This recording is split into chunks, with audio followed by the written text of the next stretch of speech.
Hello my dear student, स्वागत है तुम्हारा अपने YouTube channel BS Chauhan learning up पे। आज हम देखेंगे इस वीडियो में कंप्लीट एसआरएम का प्रयोग। तो इंग्लिश ग्रामर की इस सीरीज का ये हमारा तीसरा चैप्टर है और तीसरा ही हमारा लेक्चर है जिसमें हम एसआरएम का कंप्लीट प्रयोग करना सीखेंगे। तो अब तुम देखेंगे सर एसआरएम का प्रयोग करते कब हैं। तो यहाँ से आगे हमेशा याद रखना, जितने भी तुम्हारी वीडियो होंगी या जितने भी तुम्हारे चैप्टर्स होंगे टेंस से संबंधित, उनमें तुम्हें उनकी पहचान याद करना बहुत जरूरी है। जब तक तुम उनकी पहचान नहीं याद रखेंगे तो तुम पता नहीं लगा पाएंगे कि भाई इसमें एसआरएम का प्रयोग करेंगे या वाजवर का प्रयोग करेंगे या हैजावर्ड का प्रयोग करेंगे। तो अब मैं बात करूं एसआरएम की पहचान क्या होती है। तो पहचान इसकी रहती है, वाक्यों के अंत में तुम्हें मिलेंगे है, हैं, हूं, हो, होता है, होती है, होते हैं आदि शब्द आते हैं। यानी कि इनमें से तुम्हें कुछ भी शब्द दिखाई दे जाए तो समझ जाना वहां पे तुम्हें किसका प्रयोग करना है, एसआरएम का प्रयोग करना है। अब ये तो तुम्हें बता दिया पहचानने कि एसआरएम का प्रयोग कब करना है। तो एसआरएम का प्रयोग करना है जब वाक्यों के अंत में ये शब्द मिले। लेकिन अब मैं तुमसे कहूं भाई इज कहाँ लगाना है, आर कहाँ लगाना है, एम कहाँ लगाना है, तो आप कहेंगे सर इसके लिए हमारी मदद कौन करेगा, रूल मदद करेगा, रूल। अब देखो नियम क्या कहता है, किसके साथ क्या लगाना है। अगर तुम्हारा सब्जेक्ट ही है, सी है, इट है, किसी का नाम है या फिर कोई सिंगुलर सब्जेक्ट है, तो इन सब के साथ तुम्हें किसका प्रयोग करना है, इज का प्रयोग करना है। अगर तुम्हारा सब्जेक्ट है यू, वी, दे या फिर कोई प्लूरल सब्जेक्ट हो, प्लूरल मतलब होता है बहुवचन और सिंगुलर मतलब होता है एक वचन। सिंगुलर मतलब जो गिनने में एक हो तो वो सिंगुलर होता है और प्लूरल मतलब बहुवचन जो गिनने में एक से ज्यादा हो। तो इनके लिए तुम्हें किसका प्रयोग करना है, आर का प्रयोग करना है। यदि तुम्हारा सब्जेक्ट है दू, अब देखो दू का हिंदी में अर्थ रहता है तू या फिर तूने। जब हम किसी से इनफॉर्मली बोलते हैं कि भाई तू तो मेरा पक्का दोस्त है, तो वैसी कंडीशन में ओल्ड इंग्लिश में हम किसका प्रयोग करते थे, डू का प्रयोग करते थे। लेकिन मॉडर्न इंग्लिश में अब हम किसका प्रयोग करते हैं, यू का, जिसका हिंदी में अर्थ रहता है तुम या आप। तो डू के साथ हम ओल्ड इंग्लिश में किसका प्रयोग करते थे, आर्ट का प्रयोग करते थे। ये वो वाली आर्ट नहीं है जो आप पढ़ते हो बचपन में, अभी क्लास 10th में या 8th में आप पढ़ते हो ना, आर्ट मीन्स कला। ये वो वाली आर्ट नहीं है। यहाँ पर आर्ट का मतलब है या हो। भाई तू मेरा पक्का दोस्त है, तो वहां पर हम क्या लगाएंगे, डू का प्रयोग करते हैं। तुम मेरे पक्के दोस्त हो, तो वहां पर हम यू का प्रयोग करते हैं। आई के साथ हमें किसका प्रयोग करना है, एम का प्रयोग करना है। तो ये तुम्हारा जो चार्ट है वो तुम्हें ये बताएगा कि किस सब्जेक्ट के साथ हमें क्या लगाना है। क्लियर हुआ यहाँ तक। अब मैं इसके अफर्मेटिव सेंटेंस के स्ट्रक्चर की बात करूँ तो मैंने तुम्हें पहली और दूसरी दोनों वीडियो में बता दिया है कि अफर्मेटिव सेंटेंस या सकारात्मक वाक्य होते क्या हैं। अगर तुमने वो दोनों वीडियो नहीं देखी है तो आप वीडियो नंबर 1 और वीडियो नंबर 2 जाके जरूर देखेंगे। तो अफर्मेटिव सेंटेंस को हिंदी में हम सकारात्मक वाक्य कहते हैं, यानी कि ऐसे वाक्य जिनमें किसी काम का होना पाया जाए या किसी अवस्था का होना पाया जाए, मना नहीं करेगा, तो वो अफर्मेटिव सेंटेंस तुम्हारे कहलाते हैं। जैसे वह एक बहादुर लड़का है, अफर्मेटिव सेंटेंस है। वह एक पतली लड़की है, अफर्मेटिव सेंटेंस है। लेकिन जब ये मना करेगा तो वो क्या कहलाएगा, नेगेटिव सेंटेंस कहलाएगा, यानी कि नकारात्मक वाक्य कहलाएगा। तो ये इन दोनों की डेफिनेशन मैंने वीडियो नंबर 1 और 2 में बता दी है। अब मैं बात करूं बेटा इसके स्ट्रक्चर की, तो सबसे पहले तुम्हें सब्जेक्ट लगाना है, यानी कि सेंटेंस के अंदर काम करने वाला कौन है। फिर तुम्हें इसके साथ वर्ब लगानी है। वर्ब के बाद देखो तुम्हें अपना कॉम्प्लीमेंट लगाना है। तो बेटा याद रखना, हर सेंटेंस के अंदर ऑब्जेक्ट नहीं होता है। ऑब्जेक्ट उन्हीं के अंदर होता है जहां पर व्हाट या हुम का रिप्लाई होता है। ठीक है। तो अब तुम कहेंगे सर ये व्हाट और हुम का रिप्लाई क्या होता है। तो व्हाट और हुम का रिप्लाई बेसिकली ये होता है, जैसे मैंने तुमसे कहा कि भाई मैं एक निबंध लिखता हूं, तो आपने कहा सर इसमें ऑब्जेक्ट कैसे पहचानेंगे। तो मैंने कहा बेटा मैं क्या लिखता हूं, तो आपने कहा सर मैं तुम एक निबंध लिखते हो। तो यहाँ पर जो व्हाट का रिप्लाई है वो तुम्हारा क्या है, ऑब्जेक्ट है, और सब्जेक्ट क्या है तुम्हारा, तुम हो। इसी प्रकार मैंने कहा भाई कि वह उसे गाली देता है, तो आपने कहा सर इसमें ऑब्जेक्ट क्या होगा। तो मैंने कहा बेटा आप इसमें हुम लगा के क्वेश्चन करो। तो वह किसे गाली देता है, तो आपने कहा सर वह उसे गाली देता है, तो उसे इसमें क्या आ जाएगा, ऑब्जेक्ट आ जाएगा। तो ऑब्जेक्ट हर किसी सेंटेंस के अंदर नहीं होता है। ठीक है। जब हम अलग से एक चैप्टर करेंगे लिंकिंग वर्ब का प्रयोग, हेल्पिंग वर्ब क्या होती है, लिंकिंग वर्ब क्या होती है, वहां पर आप समझेंगे कि ऑब्जेक्ट कहाँ पे आता है, कॉम्प्लीमेंट कहाँ पे आता है। यहाँ पर बस तुम इतना देखेंगे कि एसआरएम के बाद जो भी शब्द बचे ठीक है। जो भी अदर शब्द बचे उन सबको हमें किससे लगाना है, क्रम से लगाना है। तो अब मैं बात करूं बेटा, वह एक बहादुर लड़का है, तो वह के लिए तुम्हें क्या लगाना है, ही। अब देखो ही जो रहता है ना, वो किसी पुल्लिंग के लिए यानी कि लड़का के लिए वह की अंग्रेजी होती है, और सी जो होता है वह किसी स्त्रीलिंग यानी कि लड़की के लिए वह की अंग्रेजी होती है। इट मीन्स इसमें होता है ये बेजानदार वस्तुओं के लिए, दिन के लिए, मौसम के लिए प्रयोग करते हैं। नेम आप सब जानते हो, राम, मोहन, सोहन, सीता, गीता, और सिंगुलर मैंने भी आपको बता दिया जो गिनने में एक हो। तो अब आपने कहा सर ही के साथ हमें किसका प्रयोग करना है, तो तुमने कहा सर ही के साथ हमें इज का प्रयोग करना है। अब सेंटेंस में जो भी बचेगा तुम्हें इसकी स्पेलिंग क्रम से लगानी है। तो आप कहेंगे सर एक बहादुर लड़का, तो एक के लिए हमें क्या लगाना है, ए। बहादुर के लिए हमें क्या लगाना है, ब्रेव, और लड़का के लिए हमें क्या लगाना है, बॉय। तो सेंटेंस बन जाएगा he is a brave boy. अब मैंने आपसे कहा बेटा वह एक पतली लड़की है, ऐसे इंग्लिश में अनुवाद कीजिए। तो आप कहेंगे सर वह के लिए यहाँ पे क्या लगाना है, सी। सेकंड पे हमें क्या लगाना है, इज, क्योंकि हम सी के साथ भी क्या लगाते हैं, इज लगाते हैं। अब सेंटेंस में जो बचेगा उसकी स्पेलिंग तुम्हें क्रम से लगानी है। तो एक की अंग्रेजी क्या रहती है, ए। पतली के लिए क्या लगाएंगे, थिन, THIN। थिन मीन्स होता है पतला, पतली, पतले। और लड़की के लिए हम क्या लगाएंगे, गर्ल। तो सेंटेंस बन जाएगा सी इज ए थिन गर्ल। इसी प्रकार नीचे देखते हैं, हम बहुत खुश हैं।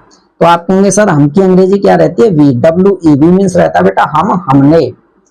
वी के साथ हम क्या लगाते हैं, तो आप कहेंगे सर यू के साथ, वी के साथ, दे के साथ, प्लूरल के साथ हम किसका प्रयोग करते हैं, आर का प्रयोग करते हैं। तो आप कहेंगे यहाँ पर सेकंड पे आ जाएगा आर। अब क्या बचा सेंटेंस में, बहुत। बहुत के लिए हम क्या लगाते हैं, वेरी, और खुश के लिए हम क्या लगाते हैं, हैप्पी। तो सेंटेंस बन जाएगा वी आर वेरी हैप्पी। अब देखते हैं, तुम एक ईमानदार लड़की हो, तो सबसे पहले हम किसका प्रयोग करेंगे, तुम का। फिर सेकंड पे हम क्या लगाएंगे, आर। अब देखो जो यू होता है, यू ये सिंगुलर और प्लूरल दोनों की तरह इस्तेमाल होता है। तुम एक वचन के लिए भी इस्तेमाल होता है, बहुवचन के लिए भी इस्तेमाल होता है, लेकिन दोनों कंडीशंस में इसके साथ हम प्रयोग किसका करते हैं, आर का प्रयोग करते हैं। ठीक है। तो यहाँ पर अगर मैं बात करूं कि तुम एक ईमानदार लड़के हो, तो इसका मतलब मैं यहाँ पर बात कर रहा हूँ एक वचन के, लेकिन फिर भी इसके साथ वर्ब तुम्हें क्या लगानी है, आर लगानी है। अब इसमें बचा एक, ईमानदार। अब देखो ईमानदार की स्पेलिंग रहती है बेटा ऑनेस्ट। ईमानदार की स्पेलिंग क्या रहती है, ऑनेस्ट। अब ऑनेस्ट को बेटा याद रखना, हम पढ़ते कैसे हैं, ऑनेस्ट पढ़ते हैं, इसे हॉनेस्ट कभी नहीं पढ़ना है। तो अब इसको हम पढ़ते कैसे हैं, ऑनेस्ट पढ़ते हैं, यानी कि इसकी जो साउंड है, इसकी जो आवाज है वो किसी वावल से स्टार्ट हो रही है, AEIOU से। और मैंने तुम्हें बेटा वीडियो नंबर 1 चैप्टर नंबर 1 में बताया था कि अगर किसी भी शब्द की साउंड किसी वावल से स्टार्ट हो रही हो तो वहां पे हम एक की अंग्रेजी क्या लगाते हैं, एन लगाते हैं, ए नहीं लगाते हैं। तो यहाँ पर जो ईमानदार है उससे पहले हम क्या लगाएंगे, एन लगाएंगे। फिर हमें क्या लगाना है, लड़की, और लड़की की मीनिंग क्या होती है, बॉय होती है। अगर इसी सेंटेंस को मैं ऐसे कह देता कि तुम सब ईमानदार लड़के हो, तो यहाँ पर मैं लगाता यू ऑल आर, फिर मैं एन नहीं लगाता, ऑनेस्ट बॉयज कर देता, क्योंकि फिर ये प्लूरल की तरह इस्तेमाल होता। तो यू जो होता है वो दो तरह से इस्तेमाल हो जाता है, सिंगुलर, प्लूरल, लेकिन दोनों के साथ वर्ब हमें आर लगानी है। बस यहाँ पर नाउन अगर एक वचन होगा तो सिंगुलर आएगा, अगर यहाँ पर ये बहुवचन होगा तो प्लूरल आएगा। क्लियर हुआ यहाँ तक। अब मैं तुमसे कहूँ बेटा तू मेरा सच्चा दोस्त है। मान लीजिए मेरा कोई दोस्त है और हम दोनों आपस में बात कर रहे हैं, मैं उससे कह रहा हूँ भाई तू मेरा सच्चा दोस्त है। तो तू के लिए हमेशा याद रखना बेटा, जो इंग्लिश में हम वर्ड इस्तेमाल करते हैं वो होता है आपका दो। क्या होता है, दो। और दो के साथ हम इस्तेमाल करते हैं आर्ट का। किसका इस्तेमाल करते हैं, आर्ट का। अब सेंटेंस में क्या बचा भाई, मेरा सच्चा दोस्त। मेरा के लिए हम क्या लगाएंगे, माई। सच्चा के लिए हम क्या लगाएंगे, ट्रू। और दोस्त के लिए क्या लगाते हैं, फ्रेंड। तो सेंटेंस बन जाएगा दू आर्ट माई ट्रू फ्रेंड। यहाँ पर आप इसकी बेस्ट भी लगा सकते हो, दोनों मीनिंग सही होती हैं। अब हम बात करें बेटा नेगेटिव सेंटेंस क्या होता है, नकारात्मक वाक्य क्या होता है। तो अभी मैंने आपको बताया था ऐसे वाक्य जिनमें मना किया जाए वो क्या कहलाएंगे, नेगेटिव सेंटेंस कहलाएंगे। नेगेटिव सेंटेंस में तुम्हें सबसे पहले सब्जेक्ट लगाना है, उसके बाद वर्ब लगानी है, वर्ब के बाद आपको क्या लगाना है, नॉट लगाना है। अब जो भी आपका बचेगा कॉम्प्लीमेंट या अदर वर्ड सबको क्रम से लगा के लास्ट में फुल स्टॉप लगाना है। अब जैसे मैंने कहा बेटा वे बहादुर नहीं है। अब देखो वे की अंग्रेजी क्या रहती है, दे। अब तुम कहेंगे सर हमने पिछले चैप्टर में वे की अंग्रेजी दोज भी पढ़ी है। तो बेटा दोज का प्रयोग तुम्हें वहां करना है जहां पर वस्तुएं तुम्हारे सामने हो। जैसे मान लीजिए मेरे सामने लड़के खड़े हैं या कोई भी वस्तु है, तो मैंने कहा बेटा वे अच्छे लड़के हैं, तो हम वहां पर वे की अंग्रेजी दोज लगाते हैं। लेकिन मान लीजिए लड़के हमारे सामने नहीं है, हम किसी के बारे में बात कर रहे हैं, ठीक है, बहुत सारे लड़के हैं, हम आपस में बात कर रहे हैं कि हाँ भाई जो वो हैं वो बहुत अच्छे लड़के हैं, तो यानी कि लड़के हमारे सामने नहीं है, तो वैसी कंडीशन में हम किसका प्रयोग करते हैं, दे का प्रयोग करते हैं। ऐसे हम किसी सिपाही के बारे में बात कर रहे होंगे, किसी सिपाही के बारे में, तो भाई वे बहादुर नहीं है, यानी कि कायर हैं, डरपोक हैं, तो वहां पर हम वे की अंग्रेजी दोज नहीं लगाएंगे। क्लियर। तो अब हमें क्या लगाना है यहाँ पे बेटा, सेकंड पे आर लगाना है, तो दे आर। अब सेकंड पे हम क्या लगाएंगे, नेक्स्ट थर्ड नंबर पे नॉट। नेगेटिव है तो हेल्पिंग वर्ब के बाद या लिंकिंग वर्ब के बाद क्या लगा देंगे हम, नॉट। उसके बाद क्या बचा तुम्हारा, बहादुर। बहादुर की अंग्रेजी क्या रहती है, ब्रेव रहती है। तो सेंटेंस बन जाएगा दे आर नॉट ब्रेव। अब मैंने कहा बेटा मैं दुखी नहीं हूं, तो मैं की अंग्रेजी हम क्या लगाएंगे, आई। आई के साथ हम किसका प्रयोग करते हैं, एम का। अब नेगेटिव सेंटेंस है तो एम के बाद क्या आ जाएगा, नॉट। और दुखी के लिए हम क्या लगाते हैं, सैड। तो सेंटेंस बन जाएगा I am not sad. Next देखते हैं, वह एक मोटा लड़का नहीं है, तो वह के लिए हम क्या लगाते हैं, देखो जब यहाँ पर ये लड़का रहेगा तो हम क्या लगाएंगे, ही। और अगर लड़की होगी तो वह की अंग्रेजी क्या लगाते हैं, सी। लेकिन अगर कोई वस्तु हमारे सामने होगी तो क्या लगाएंगे, दैट। तो आपने कहा सर चलो यहाँ पर वह की अंग्रेजी लगा दी हमने, ही। अब ही के साथ जो वर्ब लगाते हैं वो क्या लगाते हैं, इज। तो सेकंड पे हमने क्या लगा दिया, इज। अब इसके बाद नेगेटिव सेंटेंस है तो इसके बाद क्या आ जाएगा, नॉट। अब सेंटेंस में जो भी बचेगा उसकी स्पेलिंग तुम्हें लगानी है क्रम से। तो आपने कहा सर एक मोटा लड़का, एक के लिए क्या लगाएंगे, अ। मोटा के लिए लगाएंगे फैट, लड़का के लिए क्या लगाएंगे, बॉय। तो सेंटेंस बन जाएगा he is not a fat boy. तो उम्मीद करता हूं यहां तक तुम्हारे समझ में आया होगा। इसे आप नोट डाउन करेंगे, फिर आगे देखते हैं।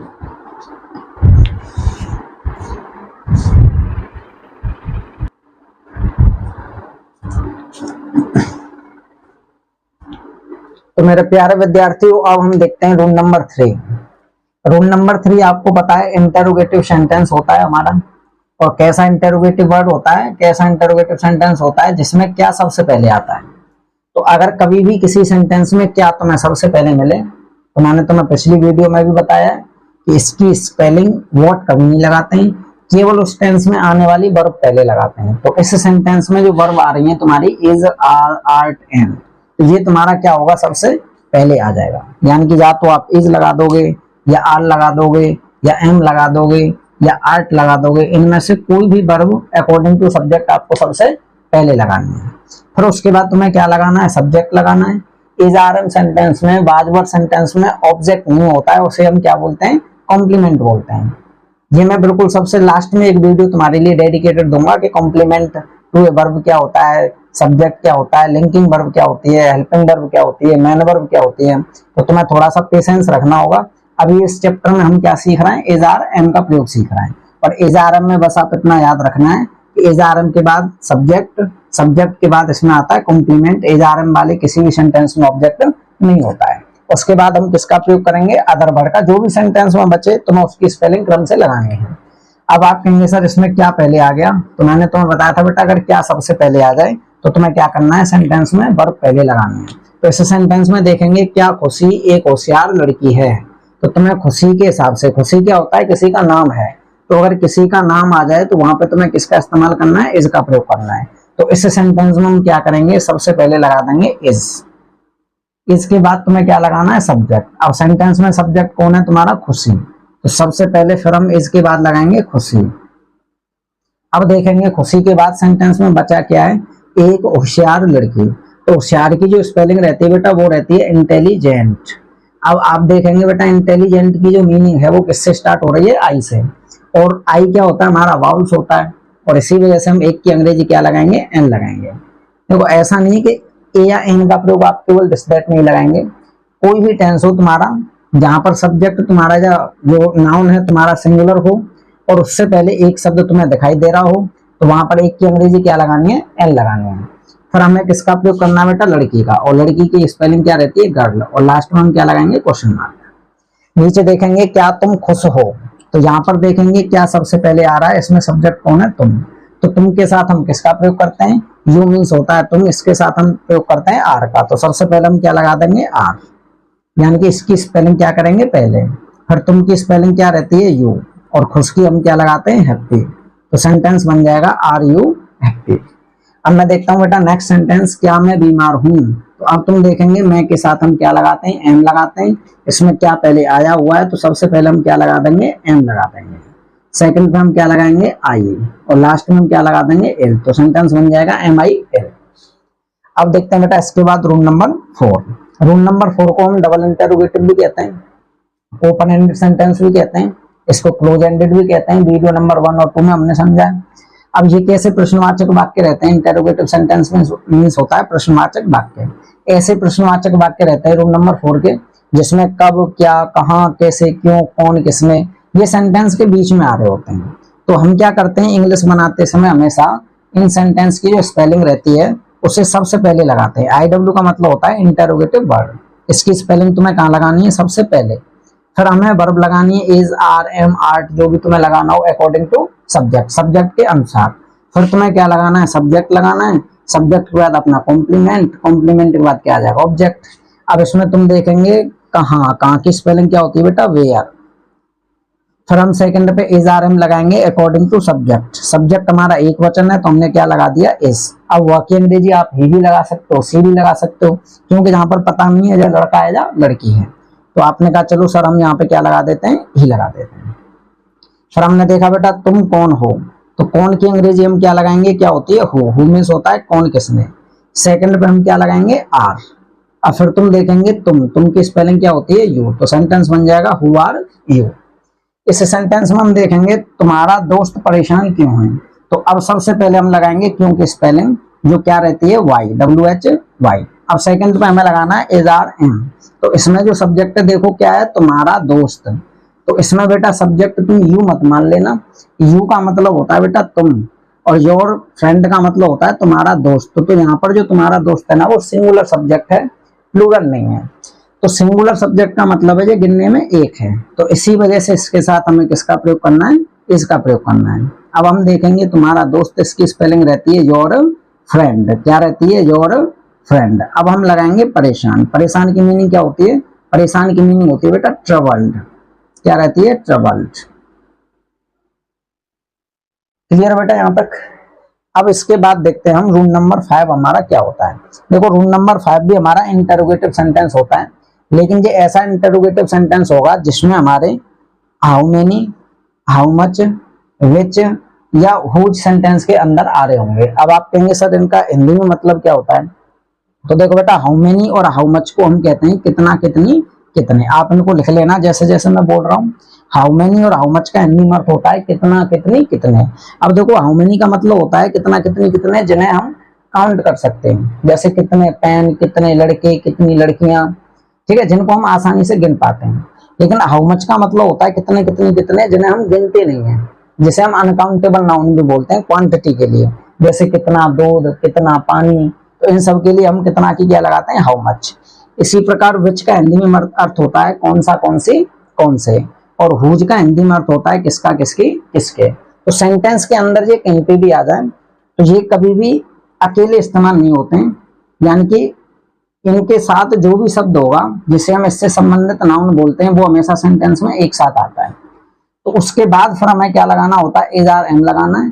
फिर सेंटेंस में अगर अलग से कोई सब्जेक्ट बचे तो उसे लगाते हैं, अगर कोई सब्जेक्ट नहीं बचेगा तो फिर अदर वर्ड आ जाएगा। जितने भी होंगे सब क्रम से लगा देंगे, लास्ट में क्वेश्चन मार्क। जैसे इस वाले सेंटेंस में देखेंगे, मैंने कहा बेटा कितने लड़के प्यासे हैं। तो आपने कहा सर इसमें सबसे पहले कितने के बाद आने वाला शब्द आएगा लड़के। तो कितने लड़के की हम क्या लगाते हैं, हाउ मेनी बॉयज। यहाँ पर हाउ मेनी के बाद तुम्हें आर नहीं लगाना है। हाउ मेनी शब्द कभी भी अकेला नहीं आता, इसके जो भी शब्द बाद में आता है इसे कहते हैं इससे संबंधित संज्ञा। तो इसको तुम्हें एक साथ ही लगाना है। फिर हम देखेंगे ये सिंगुलर है कि प्लूरल है। तो आपने कहा सर लड़के तो बहुत सारे, तो हम क्या लगा देंगे, आर लगा देंगे। अब यहाँ पर क्या बचा, प्यासे। प्यासे की मीनिंग होती है बेटा थर्स्टी।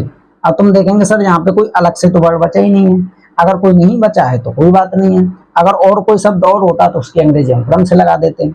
यहाँ पर देखेंगे बेटा कौन सी लड़की है, एक गाय है, ये कैसे हो गया भाई। यहाँ पर लिख दीजिए बेटा कौन सी लड़की एक अच्छी विद्यार्थी है। कौन सी लड़की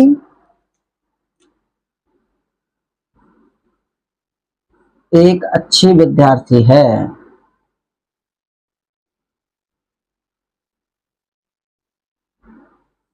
अब देखेंगे बेटा यहाँ पे कौन सी लड़की है, कौन सी लड़की की हम क्या लगाते हैं बेटा, विच गर्ल। क्या लगा देंगे बेटा, विच गर्ल। अब देखो यहाँ पे विच गर्ल यानी कि कौन सी लड़की, एक वचन है, सिंगुलर है, तो हम किसका प्रयोग करेंगे, इसका प्रयोग करेंगे। अब सेंटेंस में जो भी तुम्हें लगाना है वो क्रम से लगाना है। एक अच्छी विद्यार्थी, तो एक के लिए अ, अच्छी के लिए हम क्या लगाएंगे, गुड, और विद्यार्थी की मीनिंग होती है बेटा स्टूडेंट। विद्यार्थी की क्या होती है, स्टूडेंट होती है। क्लियर है बेटा यहाँ तक। अब नीचे हम देखेंगे नेक्स्ट सेंटेंस, किसकी माताजी एक अध्यापिका हैं। तो किसकी और माताजी की मीनिंग क्या रहेगी बेटा, किसका किसकी, किसकी की होती है हुज, और माताजी की क्या रहेगी, मदर। तो सेंटेंस बन जाएगा हुज मदर। अब किसकी माताजी एक वचन है, अगर ये माताजी बहुवचन होती तो हम कहते किनकी माताजी, तो किनकी स्पेलिंग भी हुज ही होती है। तो हम यहाँ पर देखेंगे बेटा क्या है, ये एक वचन है तो हमने लगा दिया इज। अब लगाएंगे एक अध्यापिका, और अध्यापिका और अध्यापक की मीनिंग रहती है बेटा टीचर। चलो बेटा अब इसको नोट डाउन करेंगे सभी।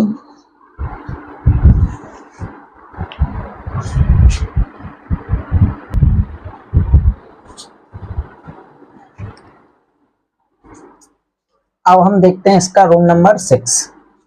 अब देखो बेटा रूल नंबर 6 क्या होता है। रूल नंबर 6 हम ऐसे वाक्यों को बोलेंगे जो इंटेरोगेटिव होने के साथ साथ नेगेटिव भी हों। इंटेरोगेटिव प्लस नेगेटिव का मतलब है प्रश्नवाचक नकारात्मक वाक्य, यानी कि ऐसे वाक्य होंगे जो तुमसे प्रश्न भी पूछेंगे, मना भी करेंगे। अब ये प्रश्नवाचक नकारात्मक वाक्य दो तरीके से रहते हैं। एक तो रूल नंबर 3 में से बनते हैं, यानी कि क्या के साथ नहीं जुड़ा रहेगा, और एक रूल नंबर 4 में से जुड़ते हैं, यानी कि जितने भी WH फैमिली के वर्ड होते हैं उनके साथ नहीं जुड़ा रहेगा। जैसे मैंने तुमसे कहा बेटा क्या गाय प्यासी नहीं है, तो मैं मना भी कर रहा हूँ, प्रश्न भी पूछ रहा हूँ। मैंने कहा बेटा क्या तुम खुश नहीं हो, मैं तुमसे प्रश्न भी पूछ रहा हूँ, मना भी कर रहा हूँ। तुम होशियार क्यों नहीं हो, प्रश्न भी पूछ रहा हूँ, मना भी कर रहा हूँ। तो ऐसे सेंटेंसों को हम कहते हैं इंटरोगेटिव नेगेटिव सेंटेंस। तो इस तरह के सेंटेंसों को तुम्हें कभी भी इंग्लिश में अनुवाद करना हो तो इसके लिए तुम्हें क्या करना है, हमेशा सब्जेक्ट के बाद किसका प्रयोग करना है बेटा, सब्जेक्ट के बाद तुम्हें नोट लगाना है। क्या लगाना है, सब्जेक्ट के बाद नोट लगाते हैं ऑलवेज। जैसे आपको पहले सेंटेंस का इंग्लिश में अनुवाद करना है तो तुमने कहा सर क्या इसमें पहले आया हुआ है, तो तुम थोड़ी देर के लिए इस नहीं को रख सकते हो। तो तुम कहेंगे सर क्या गाय प्यासी है, ये तो रूल नंबर 3 है। और रूल नंबर 3 में हम क्या लगाते हैं, सिंगुलर के लिए सबसे पहले हम क्या लगाते हैं, इज लगाते हैं। फिर आप कहेंगे सर गाय की जो मीनिंग होती है वो क्या रहती है, काउ रहती है। अब नेगेटिव सेंटेंस में क्या करते हैं हम, इंटेरोगेटिव प्लस नेगेटिव में सब्जेक्ट के बाद यानी कि काउ के बाद हम क्या लगाते हैं, नोट लगाते हैं। तो ये बन जाएगा इज काउ नॉट, और प्यासी की हम क्या लगाते हैं बेटा, थर्स्टी। तो सेंटेंस बन जाएगा इज काउ नॉट थर्स्टी। अब हम आगे देखेंगे क्या तुम खुश नहीं हो, तो इसमें क्या सबसे पहले आया हुआ है, तो हमें क्या करना है, सबसे पहले इसमें आर का प्रयोग करना है। किसका प्रयोग करना है, आर का, यानी कि इसकी स्पेलिंग पहले लगानी है। फिर तुम की अंग्रेजी लगाएंगे तो क्या बन जाएगा, यू। अब नेगेटिव सेंटेंस है तो इसके जस्ट बाद हम क्या लगा देंगे, नॉट, और खुश की अंग्रेजी हम क्या लगाते हैं, हैप्पी। तो सेंटेंस बन जाएगा आर यू नॉट हैप्पी। आगे देखेंगे बेटा हम, तुम होशियार क्यों नहीं हो, तो इसमें हम अगर मैं थोड़ी देर के लिए इस नहीं को हटा दूं तो तुम देखेंगे तुम होशियार क्यों हो, ये तो रूल नंबर 4 बन गया। और रूल नंबर 4 में हम क्या करते हैं, जो हमारा इंटरोगेटिव सेंटेंस होता है उसकी अंग्रेजी हम सबसे पहले लगाते हैं, इंटरोगेटिव वर्ड की अंग्रेजी पहले लगाते हैं। तो इसमें क्योंकि अंग्रेजी हम क्या लगाएंगे, वाई लगाएंगे, और वाई के बाद हम क्या लगाएंगे, सेकंड पे आर लगाएंगे। तो सेंटेंस बन जाएगा वाई आर। अब तुम्हें क्या लगाना है बेटा, सब्जेक्ट लगाना है, जो क्या है हमारा यू है। अब इसमें नेगेटिव सेंटेंस भी है, इंटरोगेटिव भी है, तो यू के बाद क्या आ जाएगा, हमारा नॉट आ जाएगा। और हम क्या लगा देंगे, होशियार की स्पेलिंग क्या होती है, इंटेलिजेंट। क्या होती है, इंटेलिजेंट। अब देखो बेटा यहाँ पर तुम्हारे दो क्वेश्चन आ रहे होंगे, सर इंटेलिजेंट की मीनिंग आई से स्टार्ट हो रही है, हमने एन क्यों नहीं लगाया। बेटा एन इसलिए नहीं लगाया क्योंकि होशियार के बाद कोई तुम्हारा नाउन नहीं है, और होशियार जो होता है ना बेटा वो अनकाउंटेबल नाउन होता है, और अनकाउंटेबल नाउन के साथ हम आर्टिकल का प्रयोग नहीं करते हैं। वीडियो नंबर 1 में हमने डिटेल से देखा है, दिस और दैट के प्रयोग में। क्लियर हुआ बेटा यहाँ तक। अब हम देखते हैं बेटा रोहित घर पर क्यों नहीं है, तो सबसे पहले आप लगाएंगे क्योंकि अंग्रेजी। क्योंकि अंग्रेजी क्या होती है बेटा, वाई। अब ये बताइए रोहित कितने हैं, तो आपने कहा सर रोहित तो 1 है, तो इसी वजह से हम सेकंड पे क्या लगा देंगे, इज। अब हम क्या लगाएंगे, रोहित की स्पेलिंग लगाएंगे, तो रोहित की स्पेलिंग होगी रोहित। नेगेटिव सेंटेंस भी है इंटरोगेटिव होने के साथ साथ, तो रोहित के बाद हम क्या लगा देंगे, नॉट। अब बेटा घर पर की हम क्या लगाएंगे, एट होम या एट हाउस। तो why is Rahul not at home, Rahul घर पर क्यों नहीं है। अब इसके बाद देखेंगे बेटा ये जो तुम्हारे सेंटेंस है, अभी मैंने आपको बताया कि कभी भी सेंटेंस इंटरोगेटिव प्लस नेगेटिव हो तो आपको हमेशा सब्जेक्ट के बाद ही क्या लगाना है, नॉट लगाना है। लेकिन इस तरह के सेंटेंस को तुम एक तरीके से और बना सकते हो। वो तरीका होता है, अगर आप जितनी भी हेल्पिंग वर्ब हैं आपकी ये वाली, इन सबको अगर तुम शॉर्ट फॉर्म में यूज कर लो। अब ये शॉर्ट फॉर्म क्या होती है, तो देखो बेटा शॉर्ट फॉर्म का मतलब है अगर तुम इज के साथ नॉट जोड़ें तो इसे हम शॉर्ट में कह देते हैं इजंट। क्या बोलते हैं बेटा, इसको इजंट बोलते हैं।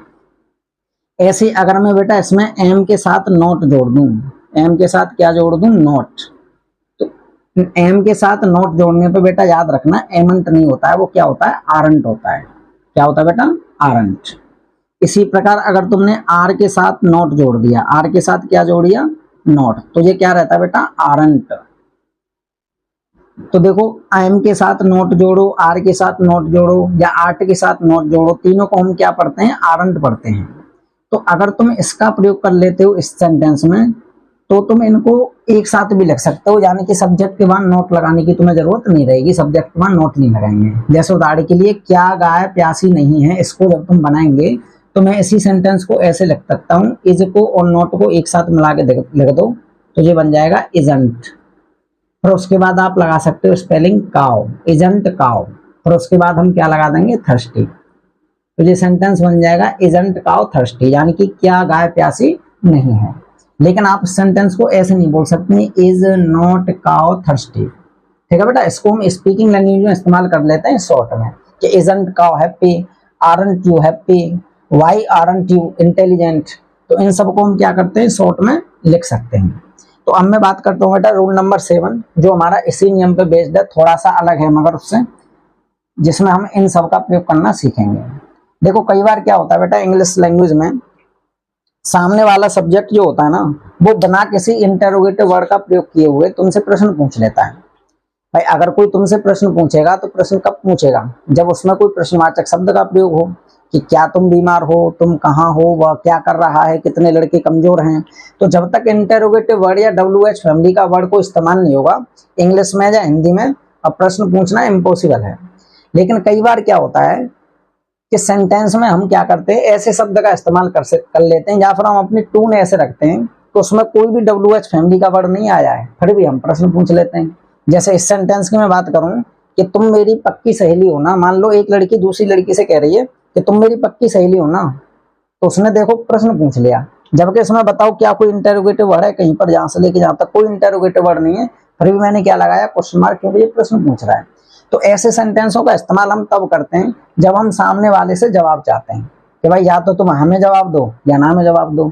जैसे किसी लड़की ने एक लड़की से कहा कि तुम मेरी पक्की सहेली हो ना, तो वो कहेगी हाँ हूँ, तो यानी कि सामने वाली से हाँ करवाना चाहती है। तो ऐसे सेंटेंसों की इंग्लिश बनाते समय हमें इस वाले फॉर्म का प्रयोग करना है। देखो अब कैसे इस्तेमाल करते हैं, तो ये सेंटेंस दो तरीके से बोले जाते हैं, एक तो सेंटेंस में ना लगा दो या फिर सेंटेंस में है ना लगा दो। जैसे इसी सेंटेंस को मैं ऐसे कह सकता हूँ, तुम मेरी पक्की सहेली हो, है ना। जैसे एक लड़की दूसरी लड़की से कह रही है तुम मेरी पक्की सहेली हो, है ना, या फिर ऐसे कह लो तुम मेरी पक्की सहेली हो ना, तो दोनों का इंग्लिश में अनुवाद एक ही रहता है। तो अब कैसे बनाएंगे बेटा, इसको देखो, यहाँ से लेके जहां तक ये आपका अफर्मेटिव सेंटेंस है, तो तुम्हें ये अफर्मेटिव के अकॉर्डिंग ही बनाना है। तो सबसे पहले तुम की अंग्रेजी क्या होती है, यू, हमें यू के साथ क्या लगाना बेटा, आर। अब मेरी की क्या लगाएंगे बेटा, माई। पक्की की लगाते हैं बेटा बेस्ट या क्लोज। सहेली के लिए हम क्या लगाते हैं बेटा, फ्रेंड। तो सेंटेंस बन जाएगा you are my best friend. अब ये जो ना है इसकी स्पेलिंग तुम्हें क्या करनी है, इस हेल्पिंग वर्ब के साथ या इस लिंकिंग वर्ब के साथ, यानी कि ये जो वर्ब हैं इनके साथ नोट जोड़ के शॉर्ट में लिखो। तो आर के साथ हम नोट जोड़ेंगे तो क्या बनता है, आरंट। क्या बन जाता है बेटा, आरंट बन जाता है।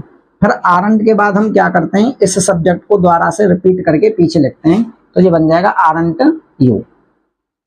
समझ आया बेटा यहाँ तक। तो कैसे बनाना है, पहले पूरा सेंटेंस अफर्मेटिव कंप्लीट करना है, फिर उसके बाद हेल्पिंग वर्ब के साथ लिंकिंग वर्ब के साथ जो तुम्हारी शॉर्ट फॉर्म दे रखी है इनके साथ आपको नोट जोड़ना है, फिर उसके बाद यहाँ से प्रोनाउन को क्या करना है, रिपीट करना है।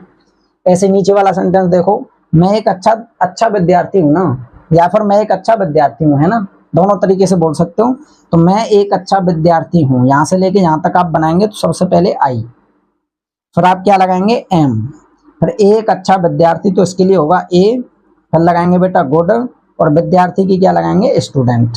आई एम ए गुड स्टूडेंट। अब इसमें आ गया है ना या फिर ना, यानी कि आपसे जवाब चाह रहा है, तो क्या लगाएंगे बेटा, एम प्लस नॉट को एक साथ लिखेंगे। और मैंने तुम्हें बताया बेटा एम के साथ नॉट, आर के साथ नॉट, आर्ट के साथ नॉट को आरंट बोलते हैं। तो यहाँ पे क्या आ जाएगा, आरंट। अब हम क्या करेंगे बेटा, इस वाले प्रोनाउन को रिपीट करेंगे, आरंट आई। इसी सेंटेंस को आप दूसरे तरीके से भी बना सकते हो, बस आरंट आई की जगह पे आप राइट जोड़ सकते हो। जैसे उदाहरण के लिए, I am a good student, right. तो इसी सेंटेंस को तुम ऐसे भी बना सकते हो, I am a good student, I am a good student, और मैंने यहाँ पे क्या लगा दिया, राइट।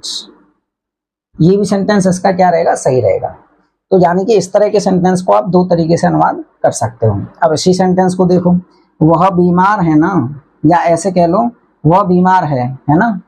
तो आप इसको दो तरीके से अनुवाद कर सकते हो। कैसे कर सकते हैं, पहला तरीका आपका रहेगा बेटा, ही इज, यहाँ से लेके जहाँ तक बनाएंगे सिंपल, फिर उसके बाद क्या आएगा, इल। अब ना की स्पेलिंग क्या लगाएंगे, इज प्लस नॉट जोड़ दो तो बन जाएगा इजंट। अब इस ही को क्या करेंगे, रिपीट करेंगे, इजंट ही। या फिर आप ऐसे कह दीजिए, सबसे पहले आपको क्या लगाना है, और इधर लिख देता हूँ मैं, और या फिर सबसे पहले आपको क्या लगाना है, वह बीमार है। देखो दोनों का इंग्लिश में अनुवाद एक ही होगा। तो तुमने कहा सर यहाँ पे क्या आएगा, ही, उसके बाद क्या आ जाएगा, इज, उसके बाद आ जाएगा इल, और लास्ट में हम क्या लगा देंगे, राइट। तो सेंटेंस बन जाएगा, ही इज इल, राइट। चलो इसकी थोड़ी सी प्रैक्टिस और करते हैं। अगला सेंटेंस है, इसमें अनिल एक अच्छा विद्यार्थी है ना। तो तुम कहेंगे सर इसका इंग्लिश में अनुवाद कैसे बनेगा। तो मैं कहूंगा बेटा, सबसे पहले तुम्हें लगाना है अनिल, तो यहां से लेके यहां तक पहले तुम्हें इसका इंग्लिश में अनुवाद बनाना है। तो अनिल एक वचन है तो क्या लगाएंगे बेटा, इज, उसके बाद क्या लगाएंगे, ए, अच्छा के लिए लगाएंगे गुड, और विद्यार्थी के लिए क्या लगाएंगे, student. Anil is a good student. अब मैंने तुम्हें बताया था बेटा, इस ना की जो स्पेलिंग तुम्हें लगानी है वो क्या लगानी है, हेल्पिंग, जो तुम्हारी लिंकिंग वर्ब होती है उसका शॉर्ट रूप इस्तेमाल करते हैं। यानी कि इज को अगर तुम शॉर्ट में लिखेंगे तो ये क्या बन जाएगा, इजंट बन जाएगा। क्या बन जाएगा, इजंट। अब तुम्हें यहाँ पे ध्यान ये देना है कि अगर यहाँ पे पहले से कोई प्रोनाउन लिखा हुआ है, जैसे ही लिखा है, सी लिखा है, इट लिखा है, दे लिखा है, तो हम एज इट इज यहाँ पे लिख देंगे उसको। लेकिन अगर यहाँ पे किसी लड़के का नाम हो, एक वचन हो, तो तुम्हें यहाँ पे क्या लिखना है बेटा, ही लिखना है। अगर जहाँ पे एक वचन यानी कि सिंगुलर किसी लड़की का नाम हो या कोई लड़की हो, तो वहां पर तुम्हें क्या लिखना है, सी लिखना है। लेकिन अगर जहाँ पे प्लूरल हो, चाहे वो लड़का हो या लड़की हो, तो तुम्हें वहां पे क्या लिखना है, दे लिखना है। तो अब देखो मैंने तुम्हें अभी पहले एक प्लूरल का एग्जांपल समझाया, इसका पुल्लिंग का एग्जांपल समझाया, जहां पे हमने क्या लगाया, ही। अब हम देखते हैं कि स्त्रीलिंग का एग्जांपल। जैसे मैंने कहा बेटा, श्वेता एक होशियार लड़की है ना। इस सेंटेंस को मैं ऐसे भी कह सकता हूँ, श्वेता एक होशियार लड़की है ना। तो सामने वाले से क्या चाह रहा हूं मैं, कंफर्मेशन। तुम कैसे बनाएंगे बेटा इसको, सबसे पहले हमें क्या लगाना है, श्वेता। श्वेता के बाद हम क्या लगाएंगे, इज, फिर हम क्या लगाएंगे, एक, यानी कि ए। होशियार की मीनिंग होती है बेटा इंटेलिजेंट। अब आप कहेंगे सर इंटेलिजेंट की जो मीनिंग है वो किससे स्टार्ट हो रही है, आई से स्टार्ट हो रही है। तो इसी वजह से हम एक की स्पेलिंग क्या लगाएंगे, यहाँ पे एन लगाएंगे। तो Shweta is an intelligent girl. अब देखो इस सेंटेंस में ये कह रहा है और आपको पीछे क्या लगाना है, ना। तभी तो ये वाला नियम बनेगा, है ना। या फिर ऐसे कह दो, श्वेता एक होशियार लड़की है ना, या सिर्फ ना लगा दो। तो तुम्हें क्या लगाना है बेटा, इसका शॉर्ट रूप लगाना है। तो इज को जब तुम शॉर्ट में लिखेंगे तो क्या बन जाएगा, ये इजंट बन जाएगा। क्या बन जाएगा, इजंट। अब श्वेता क्या तुम्हारा सिंगुलर स्त्रीलिंग है, ठीक है, एक वचन किसी लड़की का नाम है। तो तुम्हें यहाँ पे क्या लगाना है, सी का प्रयोग करना है। तो मैंने तुम्हें बताया था बेटा, जहां पे तुम इसकी जगह पे राइट भी लगा सकते हो। क्या लगा सकते हो, राइट। यहाँ पे तुम क्या लगा सकते हो, राइट। दोनों तरह से सेंटेंस तुम्हारा क्या होगा बेटा, सही होगा। अब इसको देखते हैं, लड़कियां बहुत खुश है ना। तो तुमने कहा सर लड़कियों की स्पेलिंग क्या लगाएंगे, गर्ल्स। अब गर्ल्स क्या बेटा, बहुत सारी हैं, तो हम क्या लगाएंगे यहाँ पे, आर। बहुत के लिए हम क्या लगाएंगे बेटा, वेरी। और खुश के लिए हम क्या लगाएंगे, हैप्पी। तो देखो बेटा, गर्ल्स के लिए हमने, लड़कियों के लिए क्या लगा दिया, गर्ल्स। ये प्लूरल है तो हमने क्या लगा दिया, आर। बहुत के लिए क्या लगा दिया, वेरी। और खुश के लिए क्या लगा दिया, हैप्पी। अब हमें इसके लिए लगाना है। तो तुमने कहा भाई इसके लिए हम दो तरीके से इस्तेमाल कर सकते हैं। पहले तो इसका शॉर्ट रूप लिख देंगे, तो आर प्लस नॉट, इसे हम क्या बोलते हैं बेटा, आरंट। फिर जहां पर गर्ल्स प्लूरल है तो इसी वजह से हम क्या लगाएंगे यहाँ पर दे। मैंने बताया था बेटा प्लूरल के लिए तुम्हें दे लगाना है। अगर ये सिर्फ गर्ल होता तो यहाँ इज आता तो फिर यहाँ पे सी लगाता, और तुम इसकी जगह पे क्या लगा सकते हो, राइट भी लगा सकते हो। अब देखो अब तक जो तुमने सेंटेंस देखे हैं रूल नंबर 7 में कंफर्मेशन वाले, तो शुरुआत में तुम्हें यहां से लेके जहां तक अफर्मेटिव सेंटेंस मिला है, बाद में फिर क्या कह रहा है वो ना लगा के तुमसे कंफर्मेशन चाह रहा है। लेकिन अगर जो पहले से ही नेगेटिव हो, जैसे कह रहा है बेटा तुम खुश नहीं हो ना, भाई मैंने तुम्हारी तरफ देखा, मुझे लगा कि भाई तुम तो दुखी हो, तो मैंने तुमसे पूछा तुम खुश नहीं हो ना। मैं ऐसे भी कह सकता हूँ तुम खुश नहीं हो, है ना। तो इसका अनुवाद तुम्हें कैसे बनाना है, तो देखो बेटा इसके लिए पहले तुम्हें नेगेटिव सेंटेंस बनाना है। तो तुम कहेंगे सबसे पहले यहाँ पे लगाएंगे यू, उसके बाद हम क्या लगाएंगे आर। नेगेटिव सेंटेंस है तो हम क्या लगाएंगे बेटा नॉट। खुश के लिए हम क्या लगाते हैं हैप्पी। अब यहाँ पर आ रहा है ना या फिर है ना, इन दोनों की स्पेलिंग क्या रहेगी बेटा सेम रहेगी। इस वाले वाक्य का अनुवाद और इस वाले वाक्य का अनुवाद सेम रहेगा। अब इस ना के लिए जो लगाएंगे ना, तुम खुश नहीं हो ना, तुम खुश नहीं हो है ना, तो इसके लिए तुम्हें क्या करना बेटा, अगर पहले से ही नेगेटिव सेंटेंस होगा तो हम जो लिंकिंग वर्ब है तुम्हारी is not, are not, am not, इसका शॉर्ट रूप प्रयोग नहीं करेंगे, केवल स्पेलिंग ही यूज करेंगे, यानी कि केवल और केवल वर्ब ही यूज करेंगे। यहाँ पे जैसे आर का प्रयोग हो रहा है तो यानी कि केवल आर का प्रयोग करना है। अगर यहाँ इज आता तो तुम्हें केवल यहाँ इज लगानी थी। फिर उसके बाद प्रोनाउन को रिपीट करने में क्या जाएगा यहाँ पे बेटा आर यू। तो ये सेंटेंस बनेगा you are not happy, are you, तुम खुश नहीं हो, आर यू। और तुम यहाँ पे क्या लगा सकते हो बेटा राइट भी लगा सकते हो। तो दो तरीके से तुम इसका अनुवाद बना सकते हो। अब नीचे वाले सेंटेंस और बनाएंगे फटाफट से। वह ईमानदार नहीं है ना, तो यहां से लेके जहां तक नेगेटिव सेंटेंस है तो तुम क्या लगा देंगे बेटा ही या सी कुछ भी। तो सबसे पहले क्या आ जाएगा ही, उसके बाद क्या लगाएंगे इज, नेगेटिव सेंटेंस है तो क्या लगाएंगे नॉट, ईमानदार की क्या लगाते हैं बेटा ऑनेस्ट, तो ही इज नॉट ऑनेस्ट। अब ना के लिए क्या लगाएंगे केवल हेल्प, जो तुम्हारी वर्ब है लिंकिंग वर्ब, तो क्या लगाएंगे बेटा इज। उसके बाद प्रोनाउन यहाँ पहले से है ही तो बन जाएगा इज ही। आप चाहें तो इसकी जगह पे क्या लगा सकते हो राइट। तो यहां तक क्लियर हुआ बेटा सभी का। अब इसके बाद हम देखते हैं बेटा इसका अंतिम नियम, जिसे हम कहते हैं वोकेटिव केस यूज इन एजआरएम।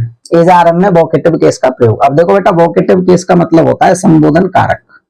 अब देखो अगला जो चैप्टर आएगा तुम्हारा, अगली जो वीडियो तुम्हें मिलेगी वो केस से संबंधित ही मिलेगी। उसमें तुम्हें मैं nominative case, objective case, possessive case, vocative case, ठीक है, जेनेटिव केस, वो सारी चीजें तुम्हें डिटेल में बताऊंगा, डेफिनेशन और उदाहरण सहित।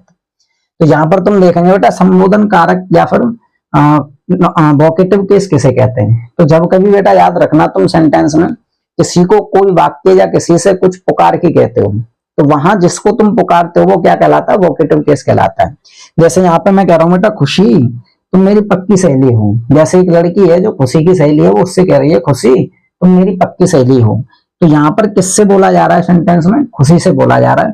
तो खुशी क्या है बेटा तुम्हारा यहाँ पे वोकेटिव केस है। तो वोकेटिव केस कभी भी इस्तेमाल हो तो वर्ब जो है ना वो वोकेटिव केस के हिसाब से नहीं लगाते, बाद वाले सब्जेक्ट के हिसाब से लगाते हैं। तो यहाँ पर तुम्हें इंग्लिश का अनुवाद बनाना होगा तो सबसे पहले हम क्या लगाएंगे बेटा खुशी लगाएंगे। उसके बाद यहां से लेके जहां तक पूरे सेंटेंस को इंग्लिश में अनुवाद करेंगे तो तुम के लिए हम क्या लगाएंगे बेटा यू, उसके बाद क्या लगा देंगे आर, फिर लगाएंगे मेरी पक्की सहेली। मेरी के लिए क्या लगाएंगे बेटा माई, पक्की के लिए वेस्ट या क्लोज, और सहेली के लिए क्या लगाते हैं बेटा फ्रेंड। तो सेंटेंस बन जाएगा खुशी you are my best friend. आगे देखेंगे बेटा भावना। कल्पना एक कमजोर लड़की नहीं है। एक लड़की भावना से कह रही है भावना कल्पना एक कमजोर लड़की नहीं है, तो यहाँ पर भावना क्या बनेगा वोकेटिव केस। तो इंग्लिश बनाते समय सबसे पहले आप लगाएंगे भावना, कॉमा का प्रयोग करेंगे। अब कल्पना एक कमजोर लड़की नहीं है, ये आपका नेगेटिव सेंटेंस रूल नंबर 2। तो कैसे बनाएंगे बेटा इसको, कल्पना, उसके बाद हम क्या लगाएंगे बेटा एक वचन सब्जेक्ट है तो इज, नेगेटिव सेंटेंस है तो इसके बाद क्या आ जाएगा बेटा नॉट। अब देखेंगे सेंटेंस में क्या बचा हुआ है। तो एक कमजोर लड़की, एक के लिए क्या लगाएंगे ए, कमजोर के लिए वीक, और लड़की के लिए क्या लगाएंगे बेटा गर्ल। तो सेंटेंस बन जाएगा Bhavna Kalpana is not a good girl. Next देखते हैं बेटा इसमें श्वेता और संध्या, रवीना एक बुरी लड़की नहीं है। अब मैंने यहाँ पर दो लड़कियों को संबोधित किया एक साथ, श्वेता को और संध्या को। मैं उनसे कह रहा हूँ श्वेता संध्या रवीना एक बुरी लड़की नहीं है, वो बहुत अच्छी लड़की है। तो क्या करेंगे बेटा, तुम कहेंगे श्वेता और संध्या, यहाँ पे क्या है वोकेटिव केस। तो सबसे पहले हम क्या लगा देंगे श्वेता एंड संध्या। तो ये बन जाएगा श्वेता, श्वेता एंड संध्या, कोमा लगाएंगे। अब देखेंगे बेटा रवीना एक बुरी लड़की नहीं है, जहां तक तुम्हें इसका इंग्लिश में अनुवाद करना है। तो ये बन जाएगा रवीना, नेगेटिव सेंटेंस है ये, पहले रवीना एक वचन है तो इज लगाएंगे, इसके बाद क्या आएगा बेटा नॉट, फिर लगाएंगे ए, बुरी के लिए बैड और लड़की के लिए आ जाएगा बेटा गर्ल। यहां तक समझ आया बेटा सभी के। अब जो लास्ट सेंटेंस मैंने लिखा है बेटा, रश्मि और राधा अच्छी विद्यार्थी हैं, यहाँ पर जो वोकेटिव केस नहीं है, नो वोकेटिव, क्योंकि मैं इनको ना संबोधित करके नहीं कह रहा हूं, मैं तो सिंपल बोल रहा हूँ रश्मि और राधा अच्छी विद्यार्थी हैं। तो यहाँ पर जो बेटा सब्जेक्ट का काम कर रहा है, वोकेटिव केस नहीं है। तो इसका जो इंग्लिश में अनुवाद होगा वो कैसे होगा, सबसे पहले आप लिखेंगे बेटा रश्मि, उसके बाद लिखेंगे बेटा एंड, उसके बाद लगाएंगे राधा। तो बेटा याद रखना कभी भी दो सिंगुलर सब्जेक्ट अगर एंड से जुड़ जाए तो प्लूरल का काम करते हैं। तो यहाँ पर रश्मि और राधा क्या है बेटा, प्लूरल सब्जेक्ट है। तो इसी वजह से जो हम वर्ब लगाएंगे प्लूरल वाली, यानी कि क्या लगाएंगे, आर लगाएंगे। उसके बाद अच्छी विद्यार्थी के लिए क्या लगाएंगे बेटा, good students, GOOD, good students. Clear है बेटा यहां तक। अब चलो इसका थोड़ा सा यूज और देखते हैं।